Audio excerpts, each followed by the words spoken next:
Hello everybody.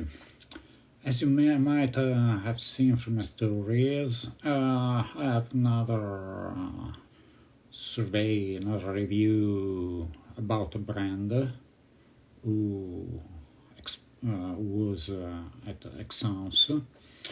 And this is probably the most challenging, the most difficult review, but it's also the most exciting one because not only for me but for many of us who attended exams, this is the brand that stood out the most. It's the most exciting brand, and this is Steve Martin Paris. So, why this brand is so exciting? Because the fragrances are of an extreme high quality, and they are all very complex, very difficult to describe because they don't fit in one of the classic genre. It's not a typical fougere, a typical chypre, a typical citrus aromatic. There are many genres put together. They are extremely complex, extremely rich, extremely fascinating. They are literally art applied to perfumery. This is a real niche. This is real art. Also, I want to show you a gift, which unfortunately is not a bottle, but it's nice anyway. It's a coin, a silver coin, with the art perfume and proficient perfumer, which is the name of this line that I'm talking about. Hi Triple H, which I'm talking about today. So, where do we start from? Let's start. Another thing, you will see the bottles, the presentation. I will post some pictures. I can show you on the live, of course, but I will show you in a post or in a story, or maybe I'll make a reel about them. The bottles are all 100 mils. They're all in a wooden box with a translucent glass. And they don't have a paper label as usual, but they have an engraved metal plate. Each plate is engraved by hand. And also, as you can see, they have no traditional blotter, but they made this kind of business cards, literally. Everyone is printed according to the fragrance. They are all different, you see. They are all different. They give you these plastic sleeves that are made to keep the perfume fresh. In fact, almost 3 weeks have passed, but I can still clearly smell.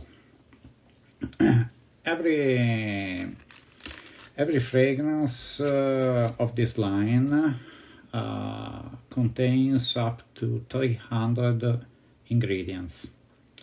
So imagine how difficult it is my job today to describe this fragrance.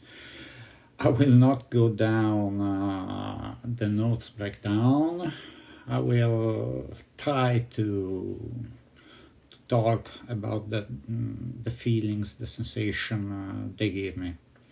It's the only way I can do this.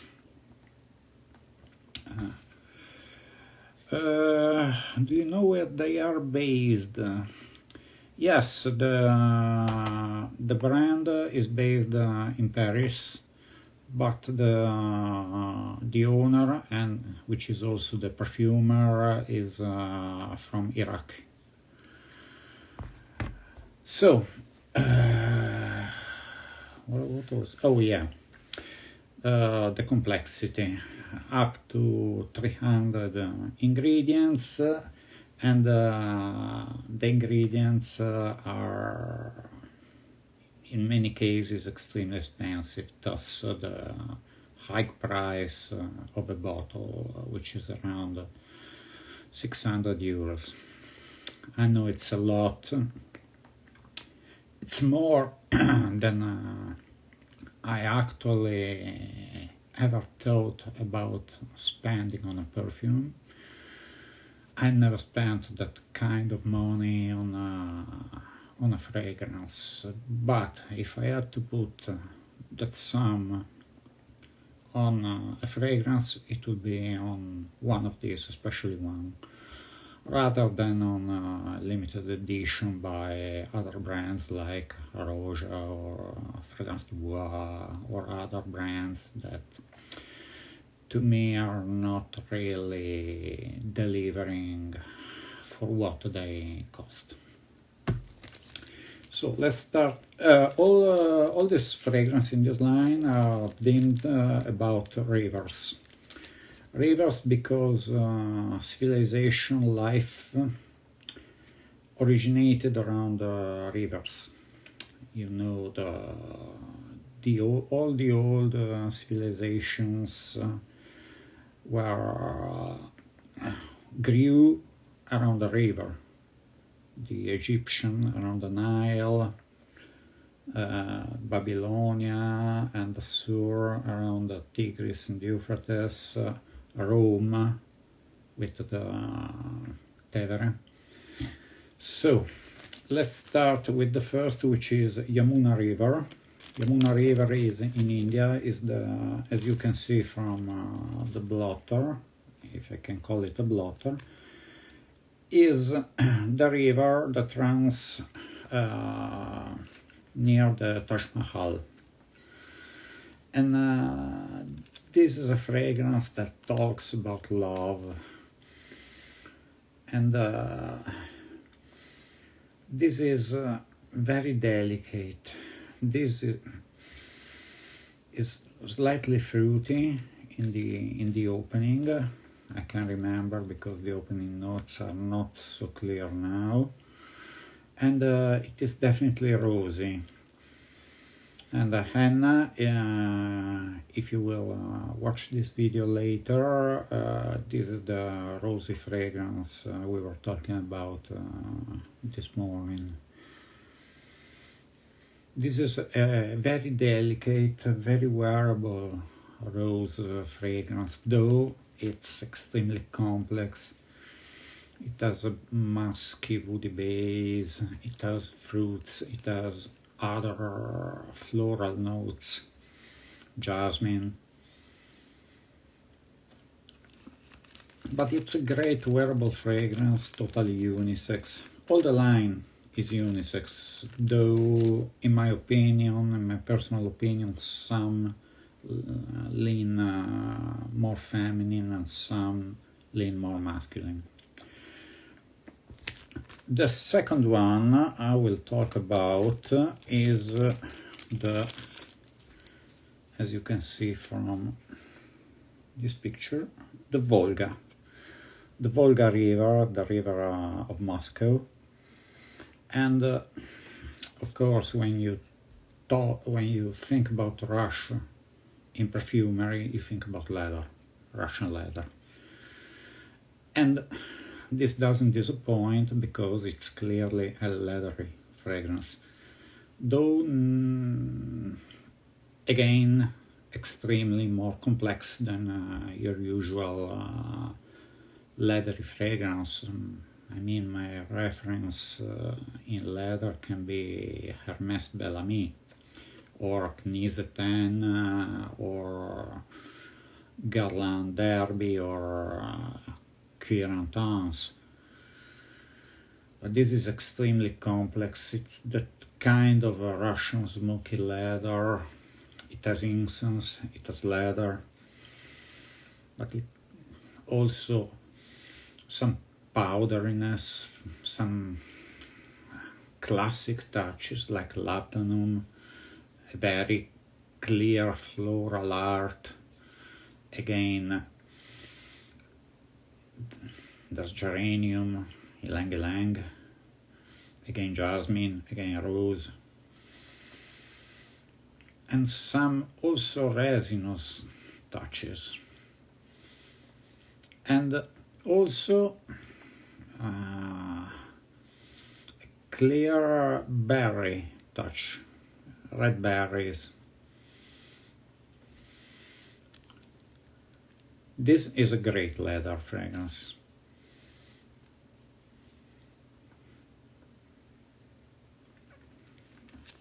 Really complex, really multifaceted. It's very, very good.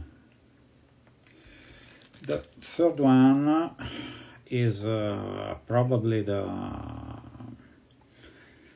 I don't know if the most famous, but as I was talking with other people at Texans, with other friends, this is the one they all like the most, and it's Tigris. You see, I think it's probably Babylon. Unfortunately, Tigris is the one I like the least, but there's a reason. There's a strong peachy note, and this gives me kind of a, now that has died down for 3 weeks, still very noticeable. It doesn't give me that strong peach tea vibe that gave me when it was just sprayed. The opening, when it's freshly sprayed, gave me that big peach tea, and I don't like peach tea. Now it's much more complex, but the peach is still the main thing. And the peach tea vibe is the reason why I gifted to a friend the Simona Dorli Morea I bought about a year ago. Unfortunately, this is not my thing. It's an incredible fragrance anyway. And this to me is slightly feminine leaning. I mean, a man could easily pull this off, but I rather smell this on a woman than on a man. Let me see.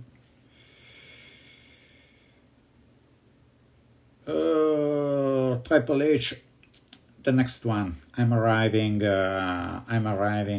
to my favorite one, which is also one of the two that can be collocated, put in maybe in, I don't think it can be put really in a genre, but it's one of the most identifiable as a fougere, and this is Euphrates. You see, this is Hammurabi, the king of, I think, Babylon or Asura. I mean, it was the first to give a civilization a law. The Code of Hammurabi is the first written law. And this is clearly my favorite. It was also Leroy's favorite Texans.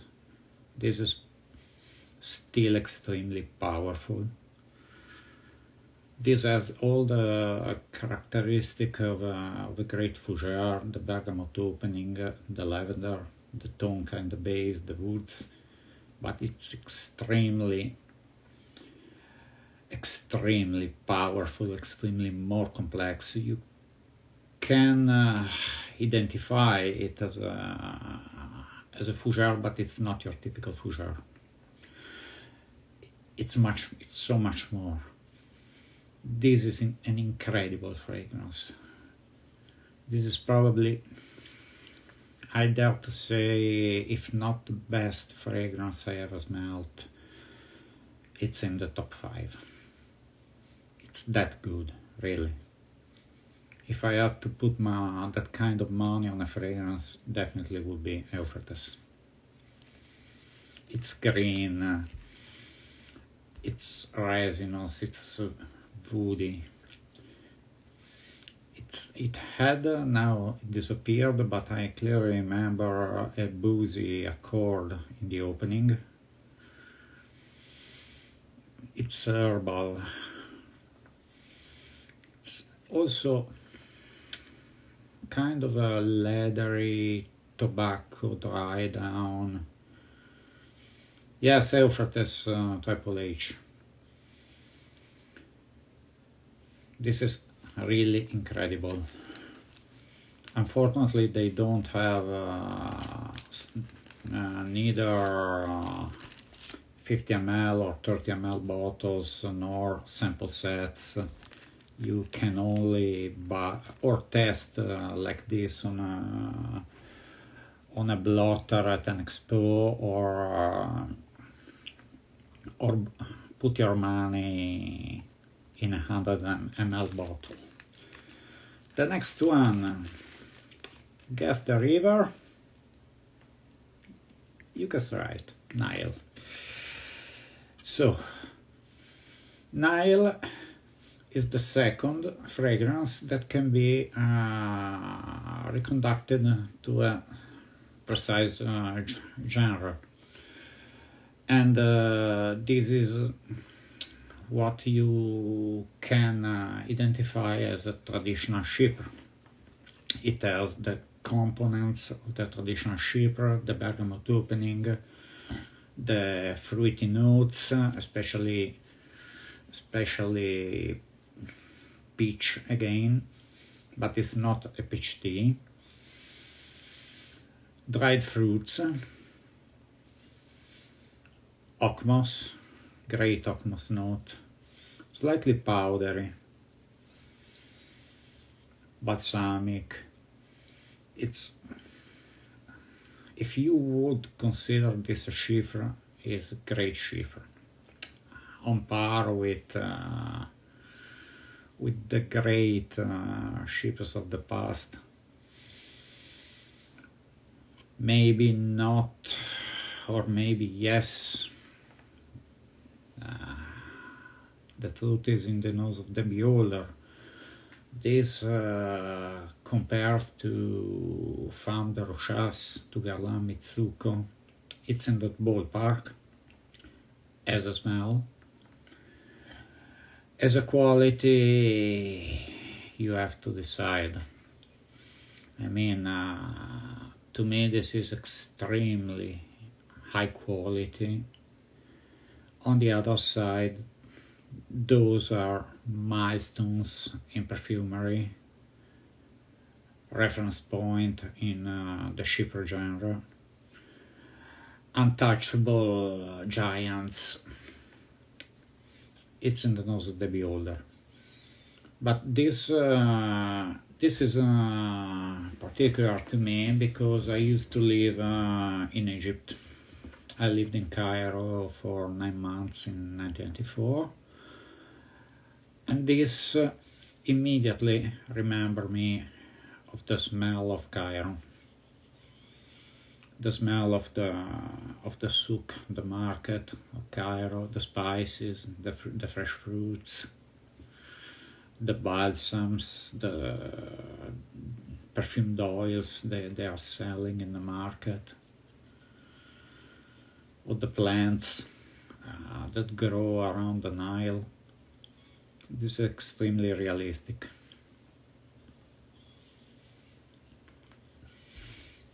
Great fragrance. The last one is another of my favorites because of the notes, because of the type of smell. You probably guess from the both that is Mississippi. And Mississippi is another powerhouse of a fragrance. Extremely complex. This is more, though I think it doesn't have a tobacco note, but it comes across as almost a tobacco fragrance, because you have that smokiness that's given by the mix of vetiver and patchouli. You know that penetrating, almost medicinal smell of burnt, something burning. And that's it. But hey, Jose, hi. But also it is balsamic. It has this very strong opening, very aromatic. It's minty. It's a rosemary. And then there are these resinous balsamic touches that round it up, smoothen the fragrance.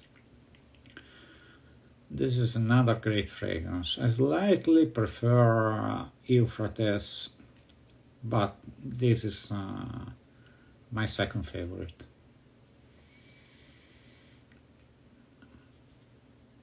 As, of course,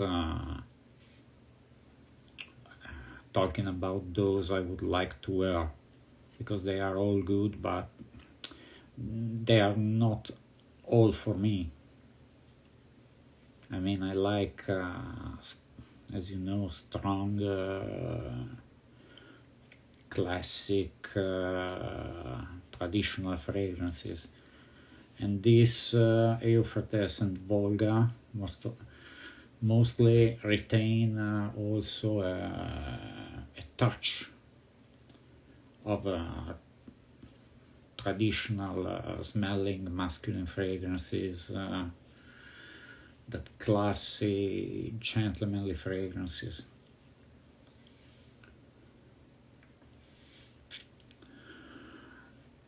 This is also very woody, very this is very masculine, probably even more masculine than Euphrates, because it's rougher. It's not as smooth as Euphrates. This is rougher, more pungent, more abrasive almost. This is clearly a man's man perfume. Great. So, the big question, are they worth the money? Again, this is in the nose of the beholder. As I said, I would rather put my money into something like that than on some limited edition by other brands that are not nearly as high quality as these fragrances. Ooh, the other four, Eau Sauvage, for sure, Chanel Anteus, Yves Saint Laurent Coros,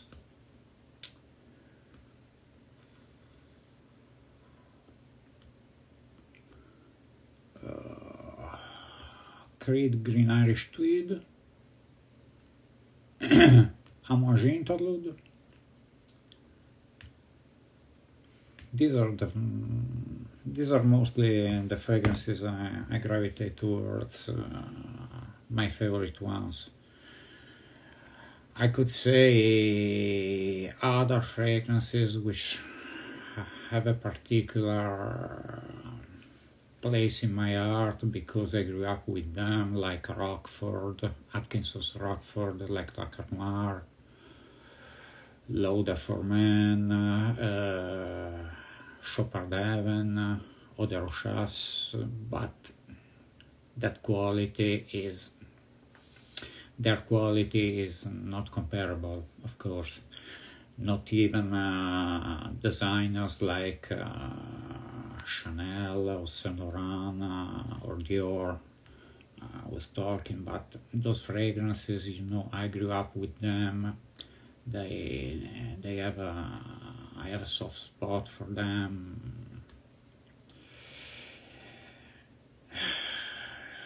If I'm talking about niche, Chanel Lion for sure would be in my top 5. That's an incredible fragrance. Really, I don't know. I like a lot of fragrances. I find some are extremely high quality, extremely close to my taste. It's very subjective, but most of all, what I like is what is dear to my heart, because for whatever reason, for example, Eau Sauvage was my dad's signature scent, so it will always be in my collection. I will always use it because it reminds me of my father. Antaeus and Kouros were the powerhouses I used in the 80s, early 90s. Like another one, Van Cleef & Arpels Tsar. Tsar has been my signature scent for years. I couldn't live without a bottle of Tsar. And Euphrates reminds me quite a lot of Tsar. I think Euphrates is also a piney facet, a coniferous touch in the dry down, and that reminds me of those 80s powerhouses.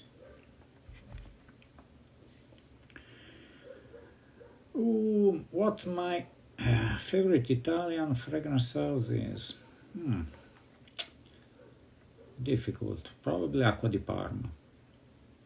Acqua di Parma is the one I own the most. On the niche side, on the designer side, the two big rivals of the 80s, Armani and Versace. I love them both. So I think this rounds up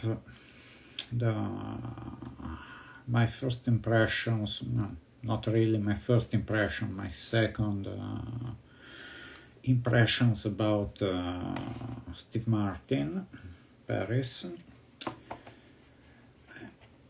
It is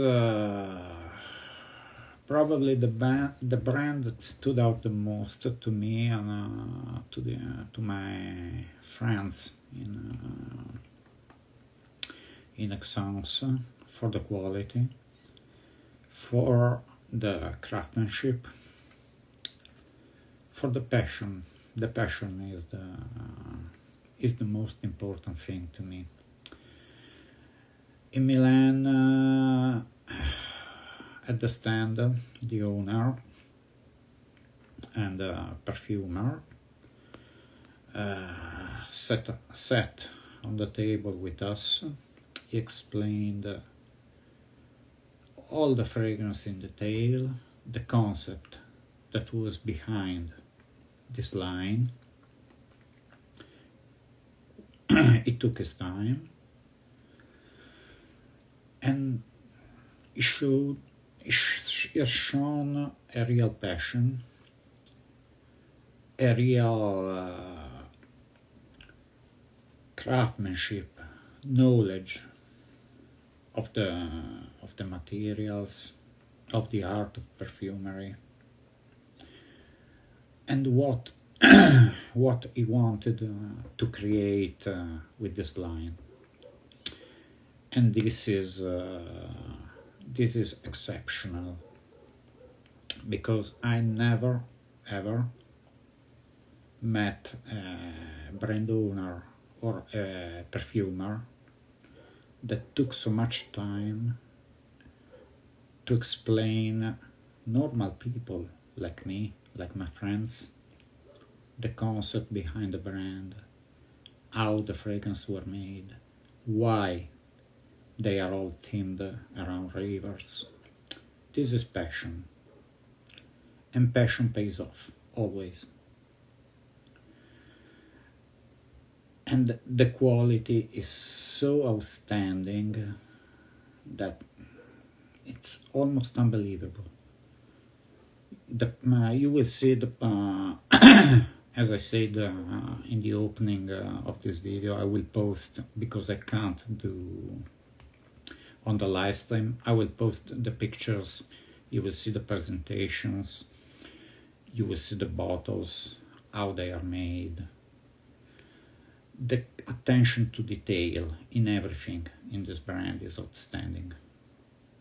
I've never seen something like that, really. And I've seen fragrances, perfumes for 35 or so years. I've never seen something like that.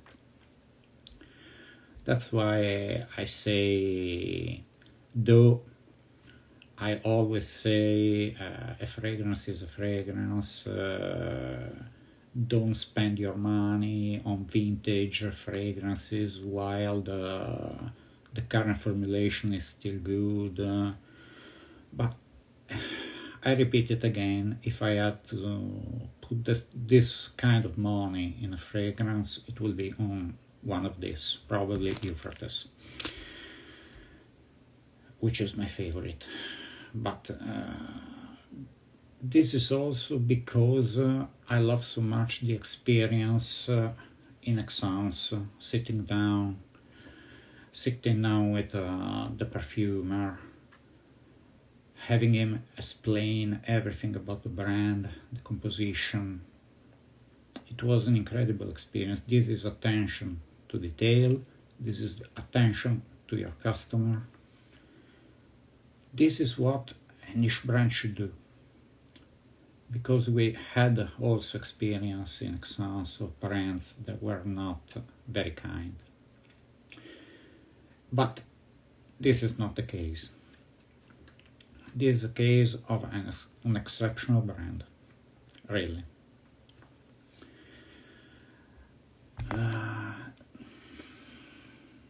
The same perfumer behind each fragrance, yes.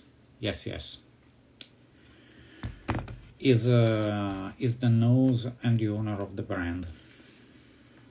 And it seems incredible how it could put together fragrances with so many ingredients, so many, and make all very distinct, very centered around the theme, the concept.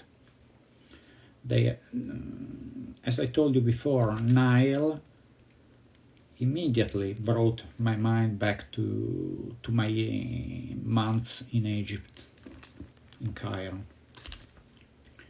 And I guess if I ever visited, unfortunately I didn't, any of the other places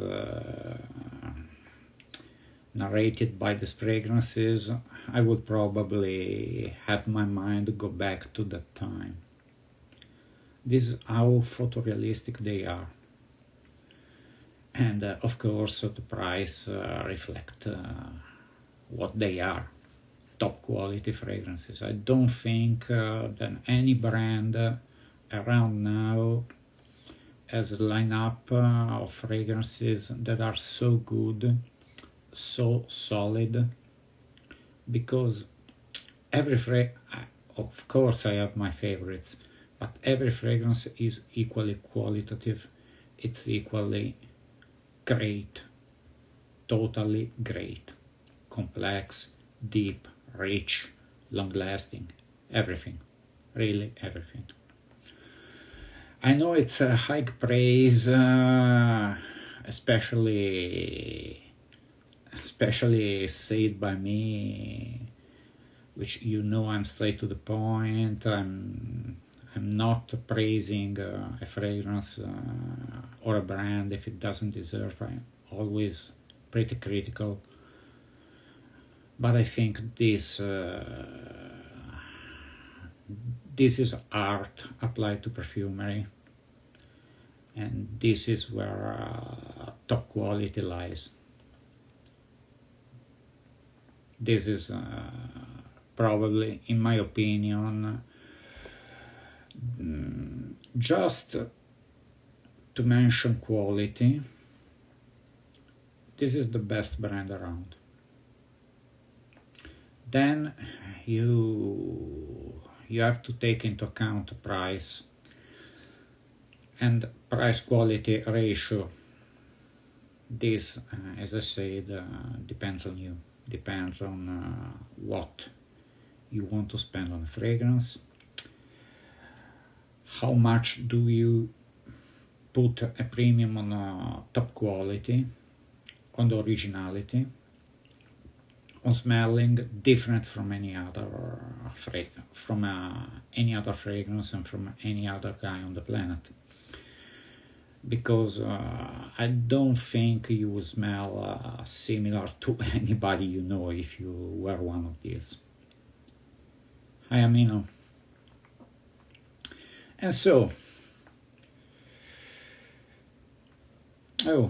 my pleasure, Triple H. It's always a pleasure to talk about perfumers. Thank you for watching, thank you for listening. So, this rounds up the video. I hope I've been exhaustive. I hope you have a good idea of what this brand is. And that's it. See you next time. Bye.